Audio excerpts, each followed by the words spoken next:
Hello, how's it going? Welcome to the Quick Take. It's me, George Cooper, with the one and only JK, talking about Fulham's recent defiant defeat to Tottenham Hotspur at the Tottenham Hotspur Stadium. Jack, how you doing?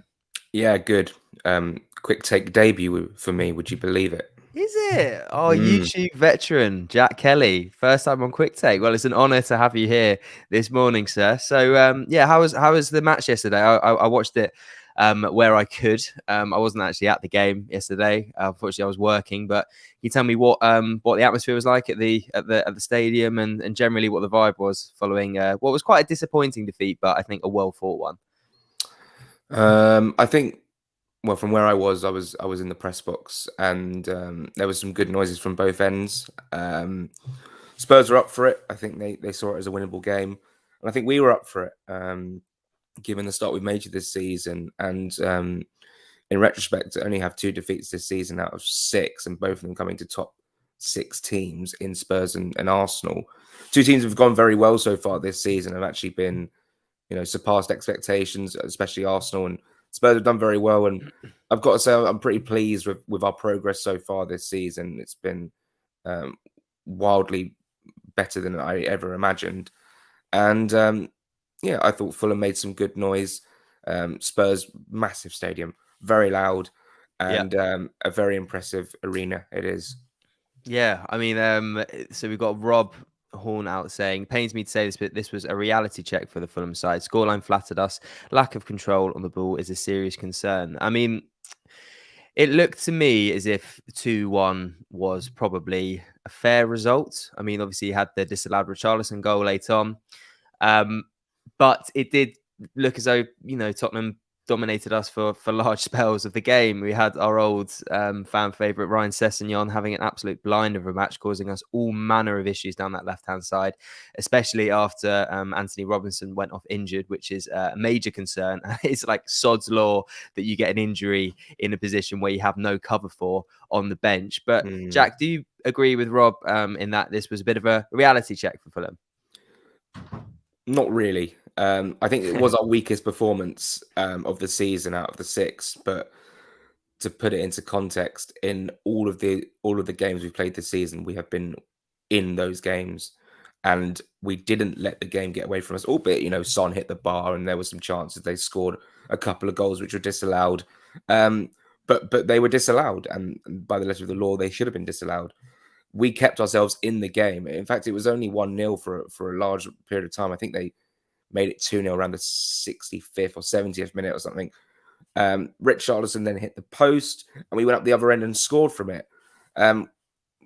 Yeah, we didn't have large spells of possession. Spurs were dominant, and probably the most dominant performance we've come up against this season.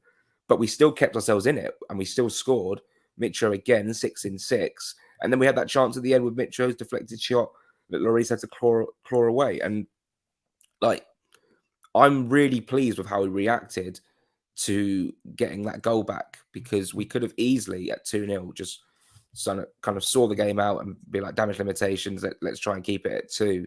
But we actually went for it, albeit, on the break, scored a goal and almost got a point really from the game.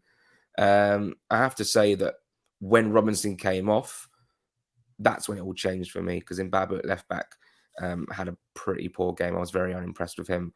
It was annoying we didn't have a recognised left back on the bench in Liva Akazoa, whose birthday is today, and Joe Sansom's as well. Happy birthday to both. But yeah, I thought Robinson was great up until he got injured, and that sort of unsettled us. And that was sort of the start of our downfall yesterday. But I have nothing but pride in that performance yesterday.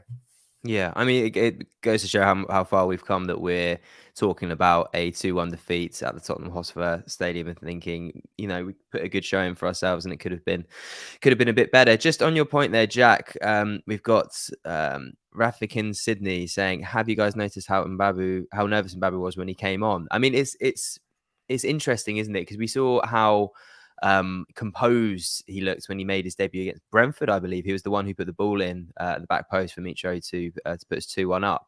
And yeah, he's right. It did look nervous. He looked out of position. Do you think there's concerns there, especially with the ankle injury, I believe it was, to Robinson, that perhaps we are left a little bit shy if our new signing isn't quite up to speed? Kazawa, as as Marco Silva alluded to. Yeah, it is a concern. It's the one position you probably didn't want to get an injury in. And when Mbabu came on, he looked incredibly stiff.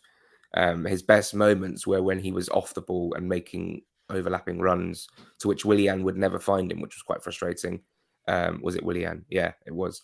But when we played out from the back, the ball went to Kevin Mbabu, and he could have just played it long, and then he decided to turn back, and I was like, we're in trouble here because they're going to pounce. And the annoying thing is that's the first real goal we've scored this season where it's been our mistake, it's been our fault, and we were defending brilliantly in that game. Harry Kane had a couple of chances inside the box, but we made last-ditch challenges. But it is a concern. Hopefully, Labacazoa is ready for next Saturday. I don't know if he will. I'm not sure. And the extent of Robinson's injury, I hopefully think it's going to be short term. But again, you just never know. So will we have to play Mbabu at left back for the foreseeable future? Maybe. And that is a cause for concern because he was really poor yesterday. Maybe he was a little bit startled by the fact he had to play out of position. But I just thought he was extremely stiff and probably our worst performer, unfortunately. Yeah, Gary Cooper echoes that point. They was on the wrong side there, so we've got to cut him a little bit of slack, maybe. Yeah.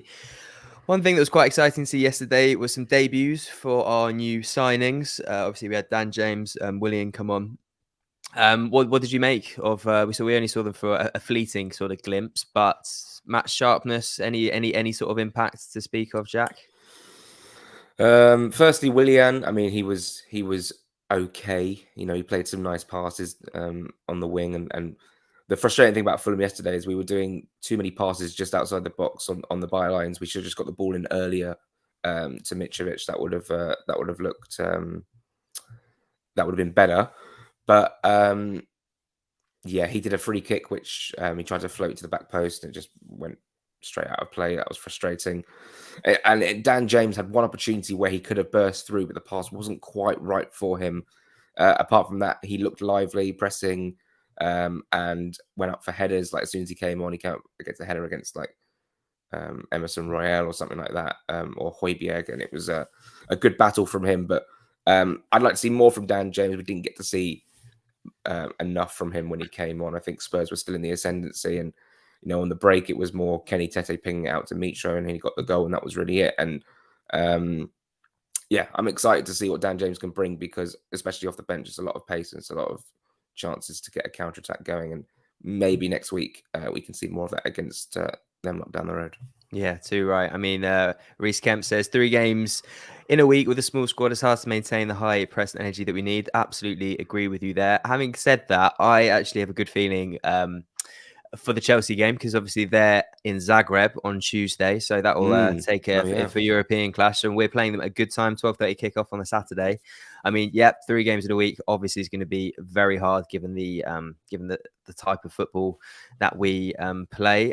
Gary Cooper says Paulini, if he gets a yellow in the Chelsea game, he will miss the Forest game. Very important game. Very good point. Paulini, I believe, picked up a yellow card yesterday as well, so he's only one yellow card off suspension. Amazing. But we knew that this was part of his game. So I guess you've got to take the rough with the smooth when you've got a player that caliber. He's going to pick up some yellows. I'm going to focus on that positive now. I'll just talk about Mitro's goal. I mean, just what a finish. And this man, even when Fulham seemingly don't perform to what we're capable of and don't have a particularly good game, it's a relief to see that you've got a player like Mitrovic who can just pull one out the bag and bring us right back in it as he did yesterday. If someone told me that Mitro got a goal back yesterday, I'd think, it'd probably be a cross in and he bulleted a header past Lloris. But he took the ball down in the box and he curled it top bins like he was Neymar. It was unbelievable. Fantastic goal from Mitrovic. And he had 2 efforts in the second half which were blocked and had to be saved by Lloris. He didn't have his best game. He was quite quiet, especially in the first half. But if we're talking about Mitrovic this season, it's just those moments. He's coming up with little moments that are getting us either back in the game or winning us games. Obviously, against Brighton, he was absolutely outstanding. One of the best Mitrovic performances you'll ever see. And he's still doing, you're seeing characteristics of having a dominated game where a dominant game where he's dominating the opposition in Brighton, and then quiet games against Spurs, but he's still making an impact. He's still scoring goals. That's really, really pleasing to see. 6 goals in 6 games. Arguably could be 7 if he tucked away that penalty at Wolves. Only the freak Haaland, and I don't mean that in a mean way. I think Haaland's an incredible player. Is keeping him off top goal scorer in the Premier League.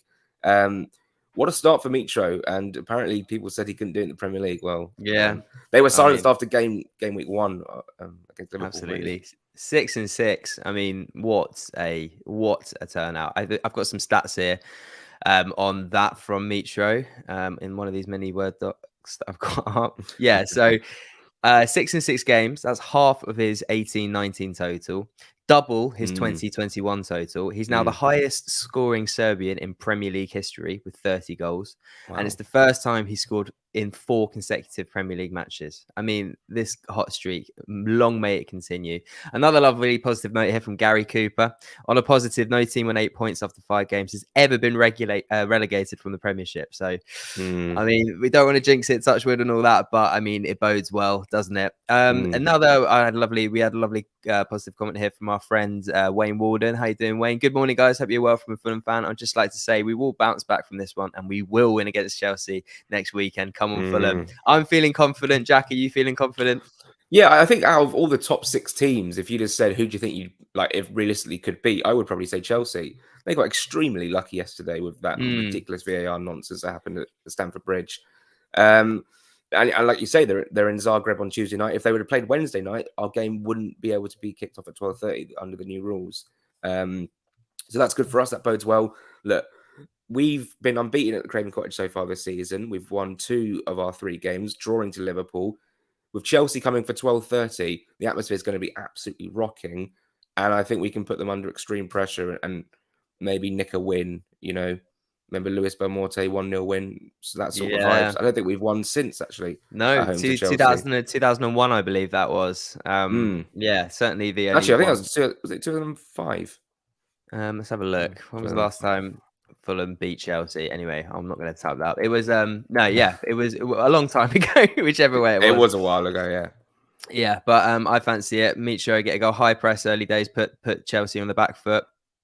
No reason why we can't do it. And yeah, they're having all manner of problems over there, over the road. I think now could be our time.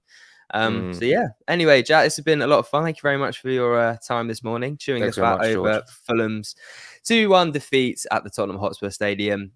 A defiant performance, could do better, but I mean, if you'd have told us, can't complain. You know, we can't go undefeated the whole season. Anyway, cheers. Have a lovely rest of your day. We'll be back after the Chelsea game. You are. Take care. Bye.